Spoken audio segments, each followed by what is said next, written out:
Welcome back to the JimBob Sports Jamboree with Vikings legend Chuck Foreman and also Jake Iskierka with us from 10K Construction. And Jake, let's first talk a little bit about what's going on at 10K these days, because I hear things are pretty busy with all these hit and miss storms around the area. Plus, you're still working on last year's stuff as well, right? Yeah, absolutely. Our schedule is pretty full. We do have some openings, so obviously if anybody needs their home inspected, we offer free storm damage assessments of people's properties. So all they have to do is give us a call, and we'll have one of our project managers out to complete a full assessment of their property. And if there's no damage, just give them a peace of mind that their property has weathered the most recent storms that we've had. Well, that's the good thing, is peace of mind, right? Yep. Whether they need you or not, it puts the homeowner in a place where they can relax. Absolutely. There's a lot of canvassing, door knocking types of companies that get into neighborhoods, as I'm sure you guys had them. Are well aware. I just had one this morning. And a lot of their goals, are just to try and get a homeowner to file a claim regardless of the damage, in hopes that they get the insurance company to extend coverage and complete repairs of their home. And like I said before, we just come out and give an honest assessment, and whether there's damage or no damage, that's kind of what we inform our customers of. All right. What's the number? Give it to them one more time. And the website as well, as long as you're at it. 763-200-6064. And we're at www.10kconstruction.com. There you go.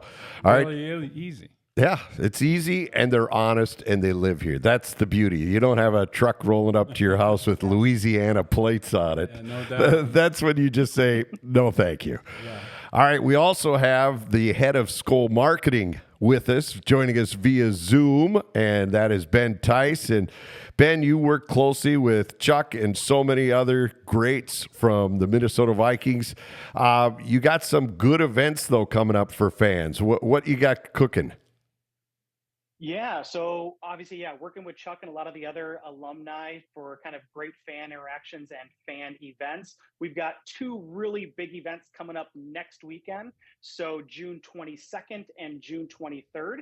So we actually have Hall of Famer Ron Yeri coming to town next weekend. He's actually going to be in Detroit getting inducted into the Polish Sports Hall of Fame.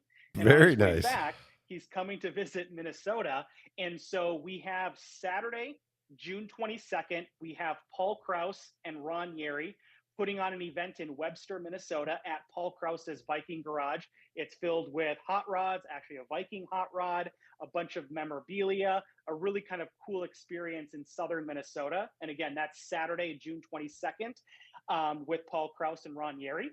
And you can find out more information on that one at paulkrause22.com. And then on Sunday, June 23rd, we actually have a really fun event with Ron Yeri, Tommy Kramer, and our own Chuck Foreman. So those three guys will actually be at Tommy Kramer's house in northern Minnesota, the north of the cities, in Blaine. So we've got Paul Krause on the 22nd. We've got Tommy Kramer and Chuck Foreman joining Ron Yeri on Sunday, June 23rd. And so you can find out details. If you want to go to the Paul event, that's paulkrause22.com. If you want to go to the Tommy Kramer and Chuck Foreman event with Ron Yeri, that is TommyKramer9.com. So awesome. We've got, again, Viking legends, Hall of Famers, great guys, great times, really kind of a great opportunity for people to get up and close and have a lot of fun. All right, Chuck, Ron Yeri. Right. He isn't around here a lot, so a lot of Viking fans may not remember his personality. What kind of guy was he as a teammate back in the day? Great teammate, great person. Kind of like he's a California guy, so he's kind of got that laid-back California persona, but one of the finest people you ever meet, the greatest offensive tackle of our time. Really? My opinion. There was, Bob from Philadelphia. I forgot his last name, but anyway, Bob Brown. Okay. He was between Bob Brown and Ron Yeri in our era. But there was none better than Ron Yeri, and we're happy to have him come in because, he doesn't come here that often right. for whatever reason. And so it's going to be nice to hang out with him for a while and we text back and forth. All right. He texted me a really great message the other day. It was pretty cool, and I'm looking forward to seeing him back and hanging out with him. All right. Now, you had when you first got to the Vikings, you had one of the offensive linemen, I think it was Ed White, that told you, you follow where I go. Right. Now, he was pretty direct, I guess, in telling you that. Let me tell you the story. So we were in a meeting, right? And I'm a rookie coming in there and Okay. coming from the Chicago All-Star game and things like that. And,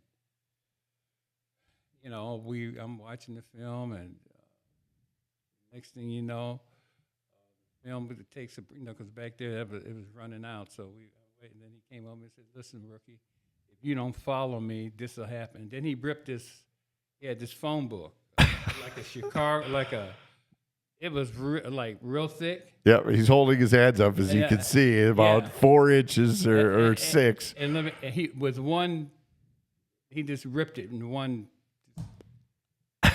just ripped it. And it was just like it was a piece of thin paper like you and I would do. And I said, "Yes, sir, I'll follow you." It was like, but he was, in my opinion, I had two of the best offensive linemen of our time, Ron Yeri and, Ed White. Now, did Ron have an edge like that as well, or was he? Ron had an edge, but kind of like Ed had to bring it out of him and talk to him. Time, because Ron was kind of a laid-back guy. I mean, he was really great, obviously. Right. But then there was another level to his performance when you got him upset.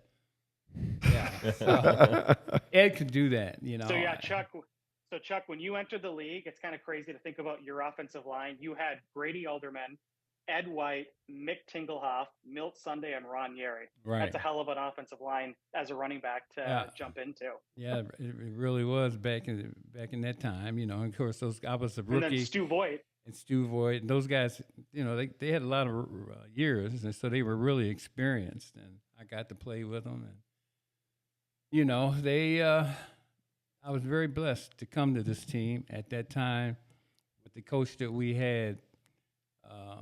Because Bud was, he kind of let you do what you do, but he expected you to be at training camp in shape, on time, and he didn't tolerate rookies. He didn't tolerate mistakes. I'm telling you. I believe it. You could have all the talent in the world, and if you made mistakes, you were gone. I've seen a couple guys like that. Wow. Especially one offensive lineman we had. I'm like, I couldn't even catch him when we were having that, when he was pulling. Right. I'm like, wow, boy, this guy's going to be good. Until we got the pads on. I'm like, man, he was a disappointment. He wasn't that tough, but he looked good. He looked good in shorts? He looked great in shorts, and he was quick, fast, strong, but he was just not that tough. All right, Ben, circling back to these events, what exactly could fans encounter? What should they expect that, have never stepped up on something like this, and they're kind of hemming and hawing? Should I bring the kids? Shouldn't I? Is it an adult event? What do you say to those people so they could get a clearer picture of just what they'll expect? Yeah, that's a great question. What's great about these events is they're all family friendly. And this isn't just your normal just autograph signing where you kind of sometimes show up at a mall or an event, put your item in front of them, get 30 seconds of, FaceTime saying thank you, and then walking on. This is an opportunity to kind of, actually kind of hang out. So it's a family friendly event where you can bring, new generations and introduce them to the legends. Again, Q&A. So ask them, again, I know Chuck and the guys love to tell stories and, be asked questions. We also have yard games. And so it's kind of a different vibe that's really not out there with a lot of the other type of events when you see that. Yes, you can get autographs. Yes, you can do more of that type of stuff. There'll be memorabilia there for sale. But really the kind of cool thing is being up and close and personal to Viking legends to Hall of Famers. And right now, being, Megan, up and close to someone like Ron Yeri, who hasn't been back to Minnesota in 10 years and doesn't really get back here that often. So it's a great opportunity, and 2 opportunities on Saturday with Paul Krause and then Sunday with Tommy Kramer and Chuck Foreman to be able to kind of do that. All right. And the websites again for everybody? Yep. So the Saturday event, Paul Krause, is paulkrause22.com. And the Sunday event with Tommy Kramer's house is tommykramer9.com. All right. And Jake, you've gotten to know Chuck through your sponsorship of the show and hanging out with him.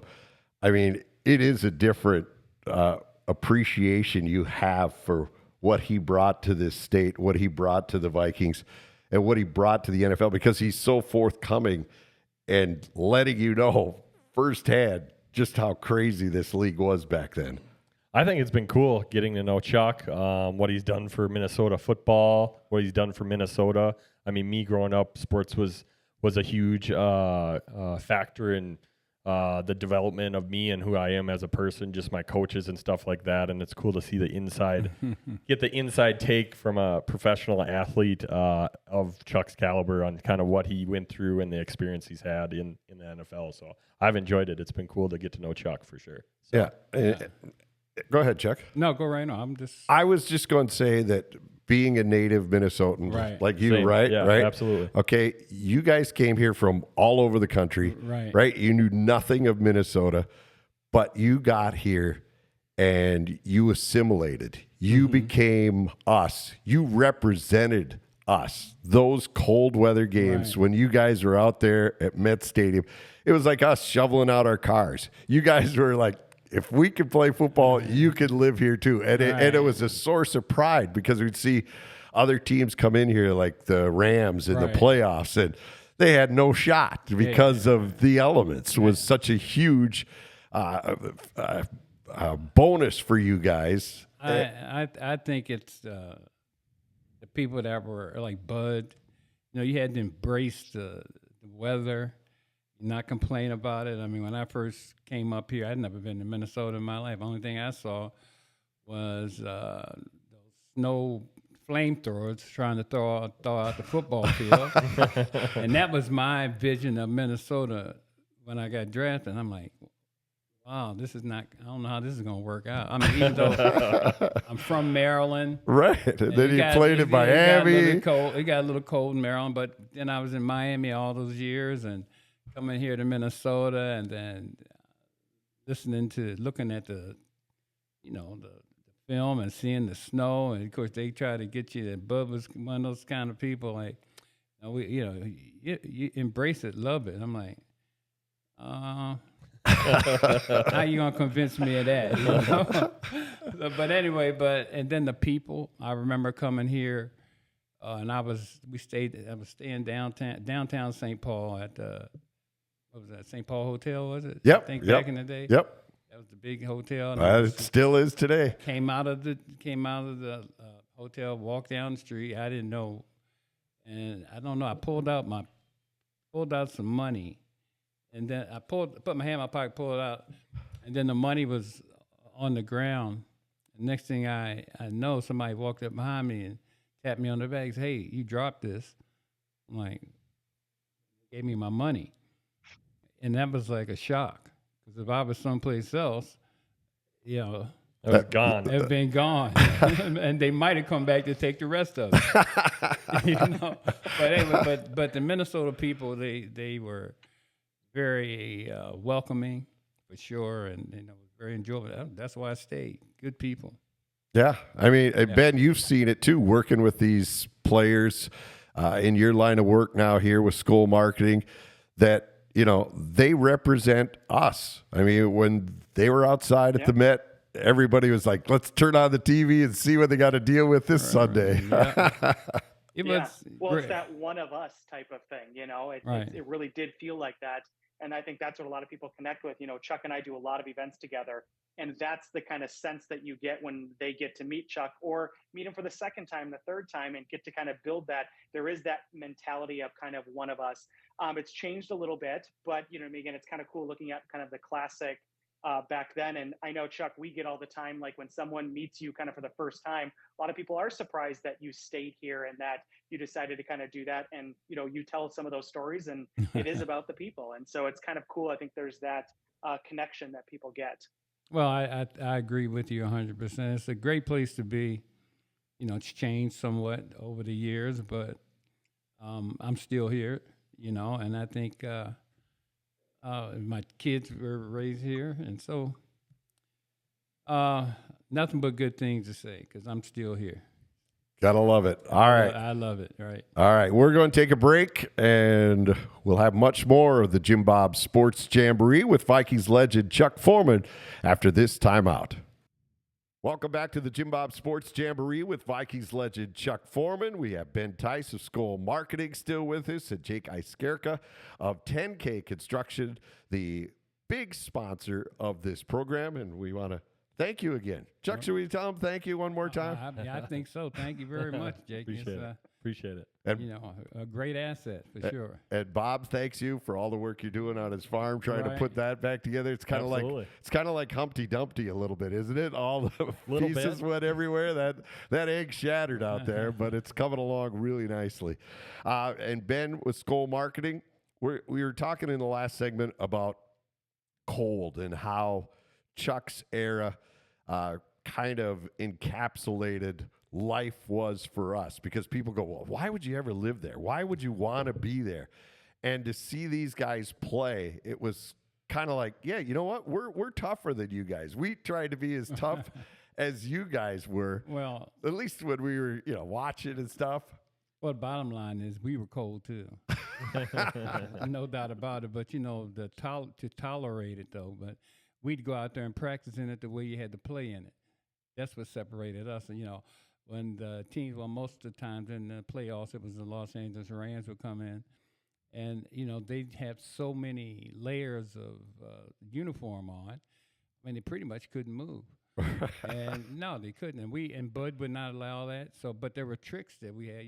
We had that, but that hot, whatever it was kind of greasy, and you rub into your. Rub the icy hot kind of stuff. You rub it in there, and you rub it here, and you rub it there. Just better not put it certain places. Yeah, and I did that one time, by the way. And yeah, that wasn't cool. But just knowing what to do in the cold weather, and then we figured out, they had these little things that they came out with, hand warmers. Yeah, you just snap them. Snap them, and you stick them in your pants. They wouldn't last that long, but if you got cold, you put your fingertips in there to keep your fingertips warm, and that helped out quite a bit. But most of it was playing in it, practicing in it, and kind of being psyched up to play in it. To be honest with you, it was not an easy thing to do. Yeah, I got to know Merlin Olsen, right? And I asked him about those games, and he said we were beat as soon as that plane landed. Exactly. Because he said back in the day there were no jetways, so the tail of the plane opened up, and he said that wind would come whipping right up through the whole passenger compartment. Right. And I had teammates, he said, that never had seen snow in their life. Right. And all they did, as you said, was looked for how they're going to survive, how much clothing can I put on under my uniform to try to live through this. And if you look on the sideline, they all had all those, like, whatever you call them, jackets and stuff they put on. Yeah, the big cape things. The big cape things and all that. Over on our sideline, we had a few of them when you came off the field. But no gloves, no nothing. It was just all, you had to toughen up. and Bud made sure you did, because he made you practice in it, just like you had to play in it. We didn't have long practices. Well, Chuck, what I also think is kind of cool is it's that psychological part about it too. Is can you imagine them on the other sideline looking over, and there's no heaters. You guys have no jackets. Also, I know when they came to the stadium, Met Stadium staff would actually, mound the snow. So they had to just, drive right by these huge piles. So it's kind of cool, the psychological games that also played into it. It certainly was. And like I said, we were always playing in the crucial games in playoff time, the Rams and us, for the most part. And then we went out one year, we had to go to L.A. to play. And then the weather was horrible out there too, but it was rain and it was the Mud Bowl, and not only that, they had a cattle auction out there, a couple of days before we played the game. Okay. So the manure and the mud, it was crazy. And we beat them out there. We were supposed to lose that game. So if the Super Bowl was played in Minnesota at Met Stadium, you guys would have went 4 for 4 in Super Bowls. No doubt about it. no doubt about it. All right, Jake, working in the weather, 10K construction. It doesn't matter, right? You guys don't wait for just 70 and sunny to show up. You're there when people need you, right? Yeah, we're ready to rock and roll when our number is called, just like Chuck is. So yeah, whenever our customers need us, we're more than happy to accommodate and get to work. And then, so when someone has storm damage, how fast should they call you? Like, they know something actually is wrong with the house. There's a hole in the roof, or shingles are over in the neighbor's yard.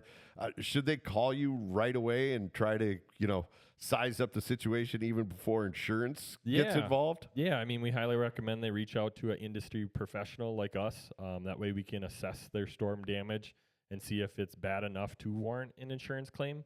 A lot of our customers immediately call their insurance company and start filing a claim, and there can definitely be some negative repercussions on making if they don't have enough storm damage to their home, because once they call their insurance company, they already started an insurance claim. So yeah, highly recommend you reach out to us first to confirm the severity of the storm damage, and then we can assess it, document it, photograph it, educate you on your damage, and then give you options on how you can proceed.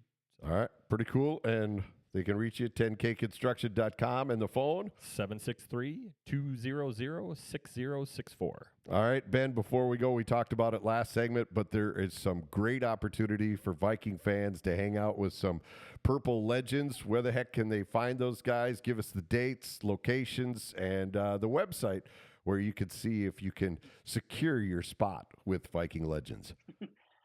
Yeah, obviously, if you want to hear more stories about playing in the cold and from Chuck Foreman, Tommy Kramer, and Ron Yeri and Paul Krause, of course, check out, Paul Krause's event is next Saturday, June 22nd. PaulKrause22.com is where you can find out more information on that. If you want to hang out with Ron Yeri, Chuck Foreman, and Tommy Kramer at Tommy Kramer's house, June 23rd, and that's TommyKramer9.com. And is there an extra fee to use the Packer urinal at Tommy's house? There is not. That's all included. Perfect. Well, gentlemen, we appreciate the time. Thanks so much. And the JimBob Sports Jamboree will return after this.